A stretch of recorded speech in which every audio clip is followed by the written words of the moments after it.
Monsieur le ministre, alors que certaines catégories d'entreprises commençaient à reprendre leur souffle, la nouvelle flambée de Covid les met à nouveau en difficulté.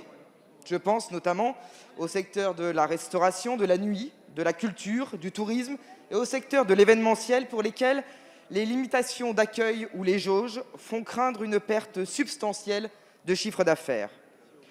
L'annulation de la plupart des manifestations et rassemblements, je pense en particulier à nos cérémonies des vœux par exemple, ou l'interdiction de consommation debout, ont eu un impact immédiat sur les secteurs de la restauration, sur les traiteurs, les entreprises événementielles qui ont vu l'annulation de contrats en dernière minute sans forcément pouvoir recourir à l'activité partielle.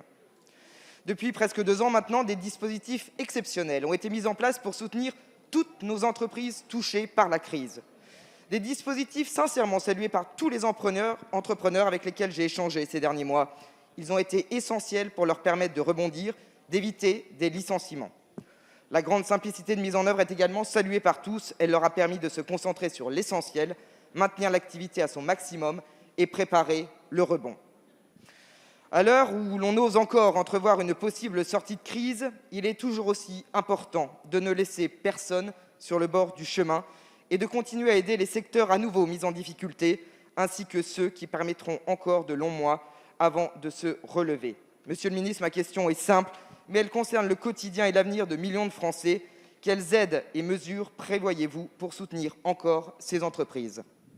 Merci Madame la députée. La parole est à Monsieur le ministre délégué chargé du tourisme et des petites et moyennes entreprises.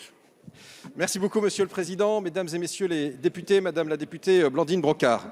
L'État a été là, vous l'avez souligné, l'État continue d'être là aux côtés de ces entreprises, de ces secteurs plus particulièrement impactés. Hier, avec Elisabeth Borne, avec Bruno Le Maire, nous avons réuni justement une bonne partie de ces secteurs impactés, l'hôtellerie, la restauration, le monde de la nuit et d'autres encore. Et nous allons poursuivre avec le monde du sport, le monde de la culture, demain avec Roselyne Bachelot. Et nous avons, sous l'autorité du Premier ministre, activé des outils bien connus des entrepreneurs et efficaces.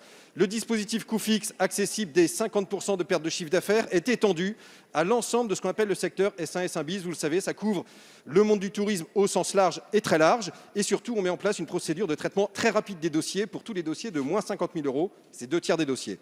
Par ailleurs, l'activité partielle, Elisabeth Borne l'a dit, est désormais accessible non seulement pour les entreprises qui perdent 65% de leur chiffre d'affaires, mais également pour les entreprises qui subissent des contraintes sanitaires. Donc c'est très important. Ça va permettre d'élargir le champ également des bénéficiaires. Et puis, Bruno Le Maire l'a confirmé ce matin, sur les prêts garantis par l'État pour les entreprises qui connaîtraient des difficultés, grâce à la médiation du crédit, il va être possible d'étaler dans le temps, jusqu'à 10 ans, ou de reporter de quelques mois le début des remboursements. Réponse très attendue. Cet effort national pour l'économie bleu-blanc-rouge, nous l'assumons à 100%. Depuis le début de la crise, 240 milliards d'euros. Il ne s'agit pas de cramer la caisse, il s'agit d'éviter de cramer des emplois et d'éviter de cramer des entreprises. Ça fait une grande différence avec ceux qui ont géré la crise il y a 10 ans, qui maniaient la matraque fiscale, 15 milliards d'euros supplémentaires en 2012, lorsque nous baissons le budget avec Olivier Dussopt de 10 milliards d'euros. Au plan de rigueur, nous préférons les plans de vigueur, et ça, nous allons continuer avec vous, avec cette majorité, pour le tissu entrepreneurial français.